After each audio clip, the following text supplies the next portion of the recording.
sobre ciência na ficção científica.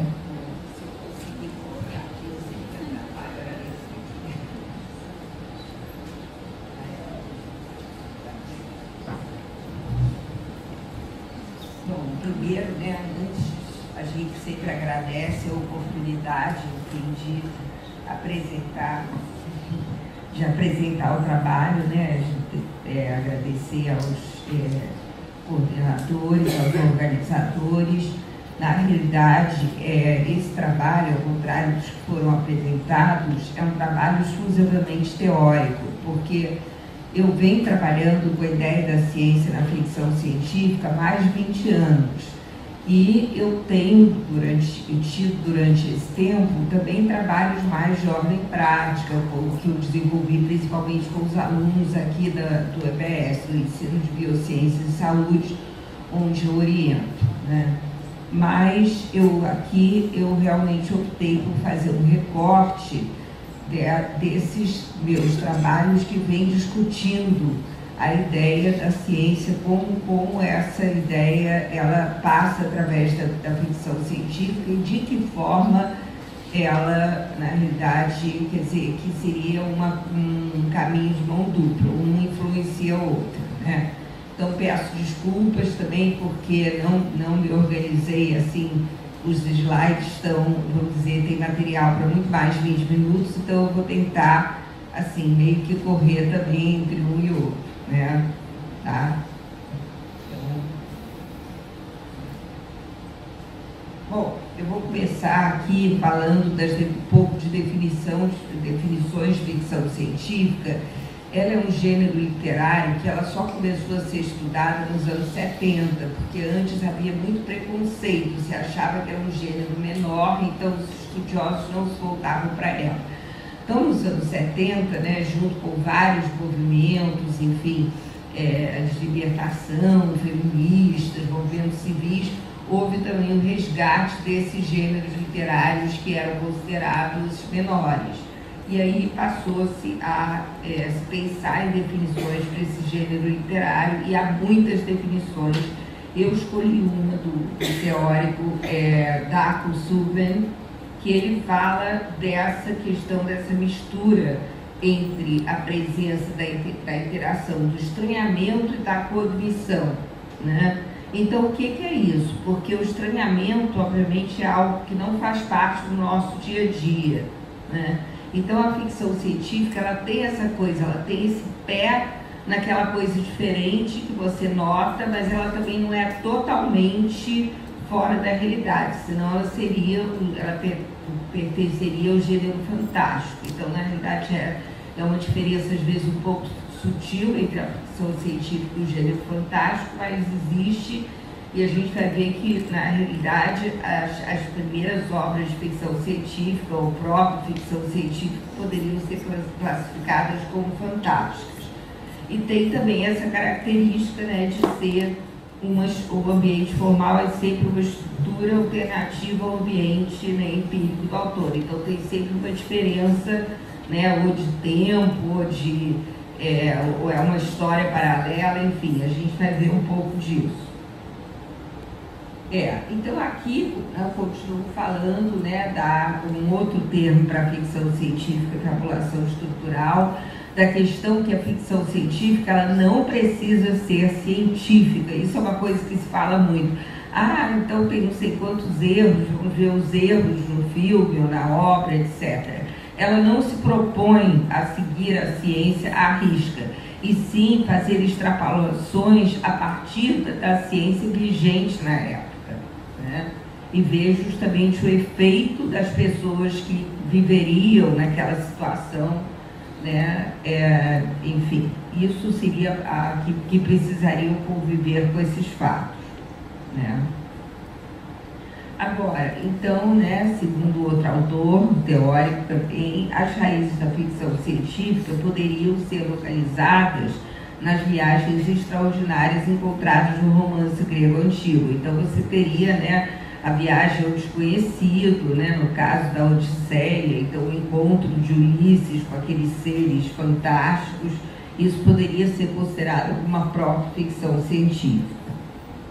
Agora, já nos séculos 16, 17, 18, você tem vários relatos que cada vez se aproximam mais desse gênero e são impulsionados por toda uma revolução, né, do Renascimento, das grandes descobertas, enfim, da própria revolução científica, o estabelecimento de sociedades científicas, etc. Então, elas poderiam ser classificadas como viagens pelo espaço, pelo tempo, ou tecnologia, que englobaria um pouco as duas também, e a ficção utópica distópica, que imagina sociedades diferentes.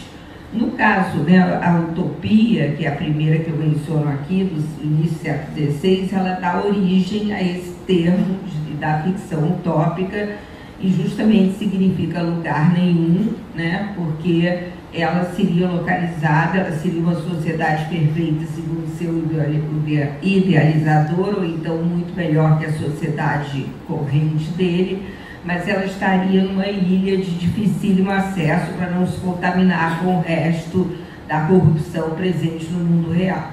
Mesma coisa, a Cidade do Sol também estaria num topo de uma montanha inacessível. Então, essa é a característica das utopias.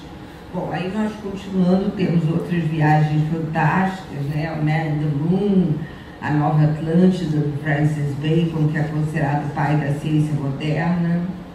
E temos também, né, outras viagens ainda para o espaço. E aqui eu queria só parar um pouquinho para falar das viagens de Gulliver, porque na realidade é uma obra ela tem essa característica de ser influenciada pela ciência bastante, pelo fato dos personagens com que o Gulliver se depara, né, os de Lilliput e aqueles outros que tem um nome muito difícil dizer, os gigantes. De qualquer maneira, certamente a criação desses seres ela foi influenciada pelo microscópio e pelo telescópio. Além disso, também tem um momento das viagens que ele vai para a Ilha Voadora, que ele encontra lá um monte de sábios que ficam discutindo altas teorias de ciência e tudo, e que ele não vê aplicação prática nenhuma. É uma crítica, então, ao conhecimento desprovido de utilidade para a humanidade. Bom, aí, né, nós temos também Micrômegas, do Voltaire, que também tem essa questão do ser de tamanho descomunal. O Kepler, que é astrônomo, também escreveu uma obra de proto-ficção científica, Uma Viagem à Lua. Agora nós chegamos, então, ao início do século XIX, com um romance que é considerado por muitos o primeiro romance de ficção científica propriamente dita. É um romance, é uma obra que está fazendo 200 anos este ano, é o Frankenstein, da Mary Shelley. Então, ela realmente se baseou muito na ciência da época. Inclusive, essa fala é do Humphrey Davy, que é um cientista, um químico, que realmente viveu naquela época e escreveu, né, falou essas palavras sobre, então, essa sede dos cientistas de se familiarizarem com os segredos mais profundos da natureza, averiguar as operações secretas, etc. e tal. Essa sede de conhecimento é a que a gente vai encontrar em Frankenstein, né? E aqui eu reproduzo uma parte do discurso de Waldman, que é um cientista fictício que inspira Victor Frankenstein na sua criação, né? Então ele tem, se vocês repararem, ele fala de uma forma, ele usa imagens muito semelhantes à do cientista real da época, né? Ele fala que esses cientistas, quer dizer, a palavra cientista ainda não tinha sido criada, mas que mas essas pessoas que ele se refere, né? Eles penetram no recôndito da natureza e revelam como ela opera em suas funções mais secretas.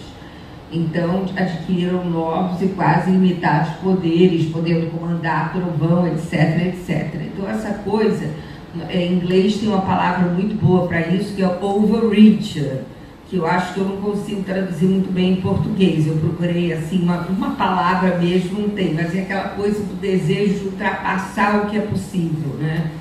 E no caso, você vê muito isso no Frankenstein, né? Ele quer chegar onde ninguém mais chegou, ele é punido por isso. Então ele fala: eu persegui a natureza nos seus lugares mais secretos para completar minha terrível obra. Né? Então aqui, eu peço desculpas também que não deu tempo de traduzir, mas enfim, é um extrato aqui tirado do The Economist, de 2 semanas, uma coisa bem recente, falando justamente dessas obras que surgiram agora, comemorando os 200 anos do Frankenstein. Né?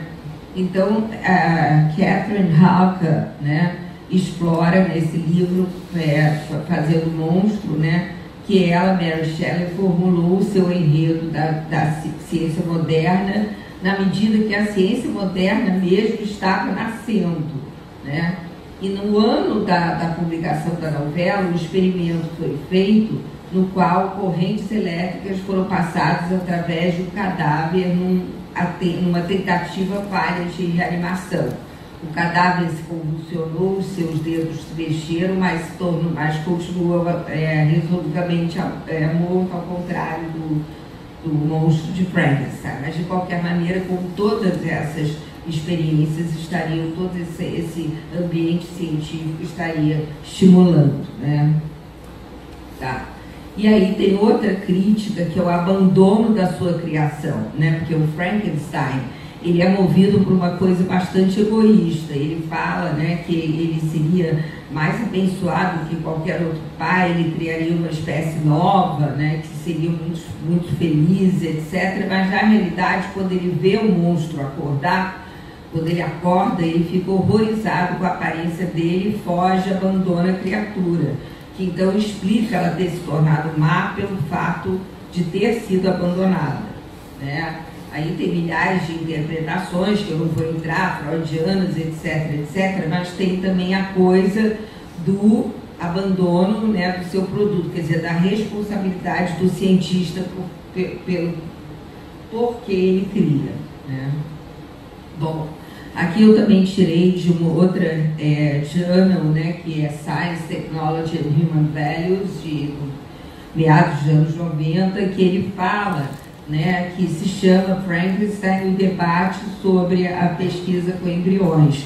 Então, o que ele fala aqui basicamente é como essas imagens de ficção científica foram usadas pelas duas partes do debate, tanto pelos que eram contra a pesquisa com embriões, como aqueles que eram a favor, mas usaram essa imagem da ficção científica. Né? Então, aqui eu vou dar um exemplo.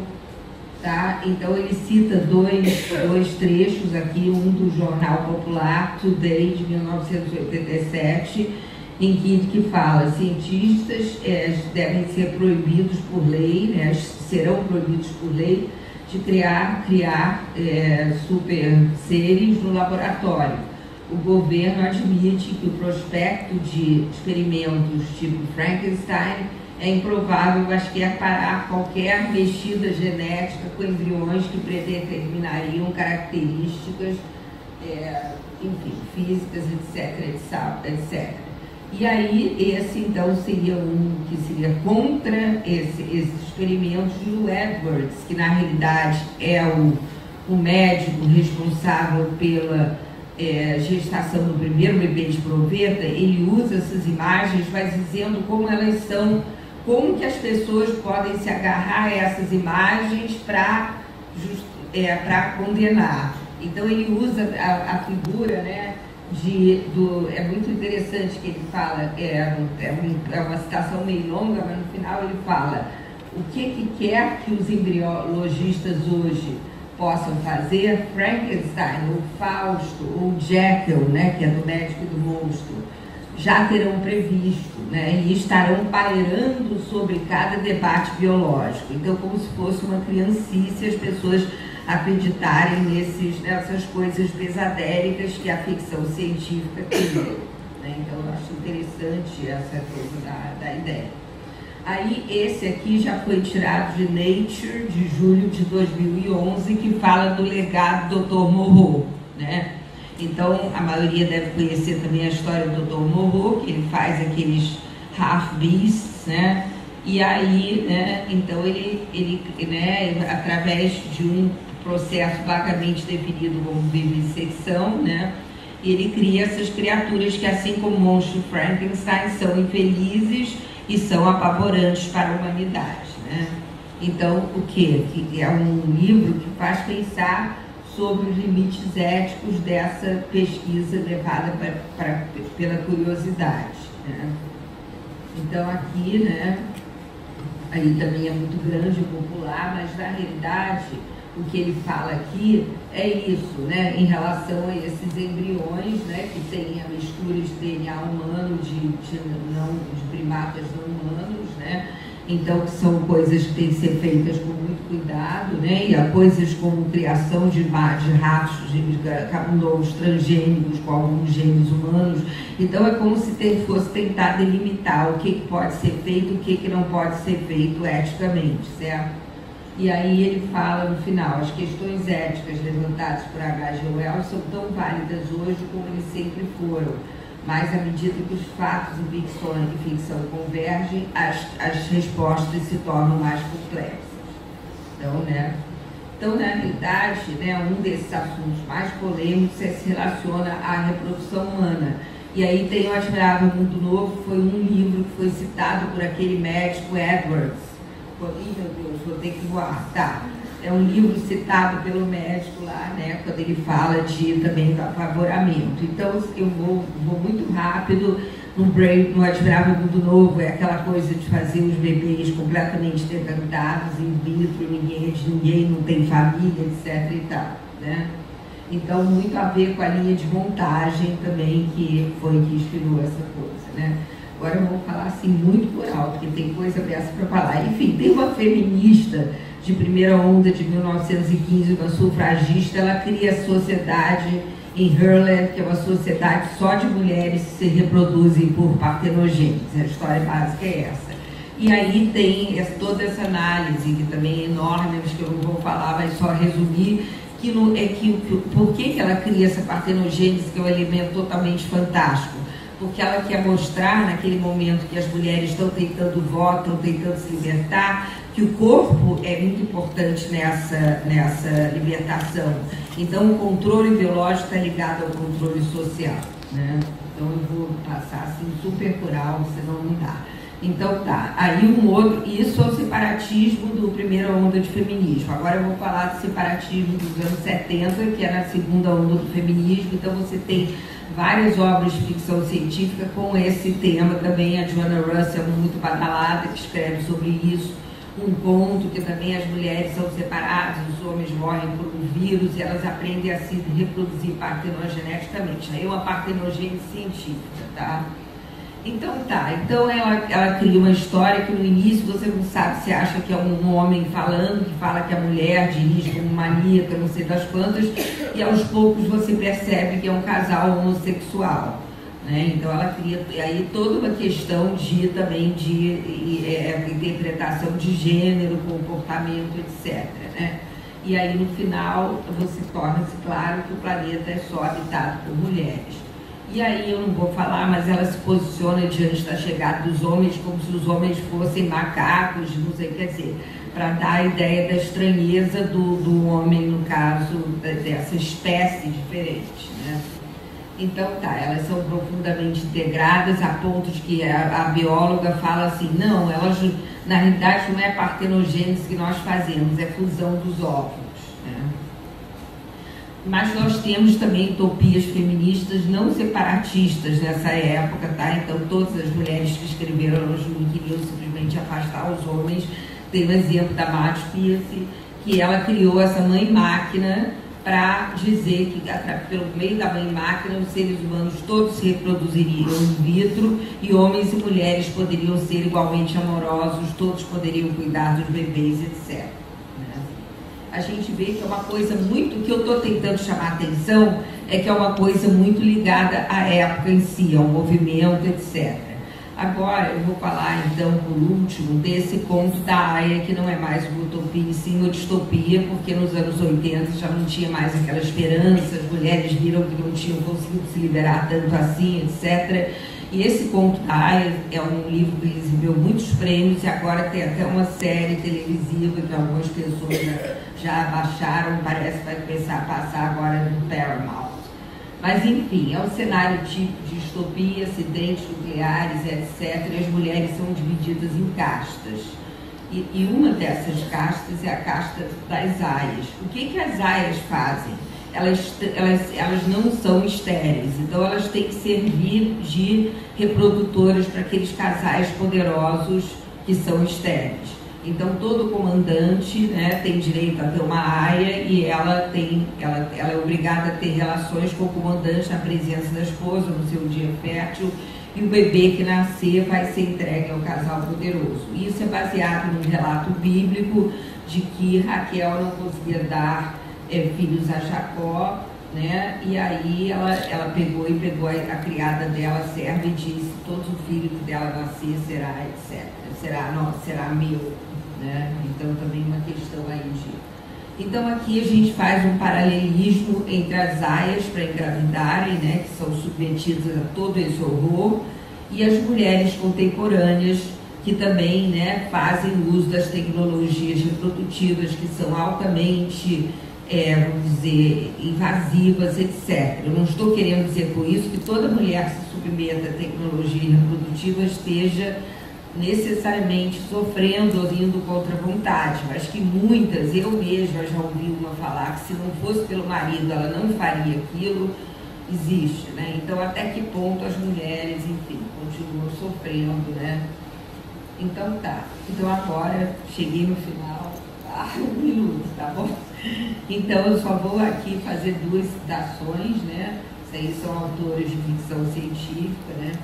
E a Joanna Russ, que é aquela que escreveu aquele conto When It Changed, que ela fala que os mitos da ficção científica se desenvolvem ao longo dos caminhos de exploração de um mundo novo de forma conceitual, por meio da criação da necessidade de maquinarias físicas ou sociais, testando as consequências de mudanças tecnológicas ou de outra natureza, históricas, políticas, e assim por diante. Ela coloca, elas não são histórias de homem como homem, né? Aquela coisa tipo né? da ideia de homem e mulheres como mulher. São os mitos da inteligência humana e da adaptabilidade humana. Elas não somente ignoram os papéis de gênero, mas, pelo menos teoricamente, não são engessadas pela cultura. Né?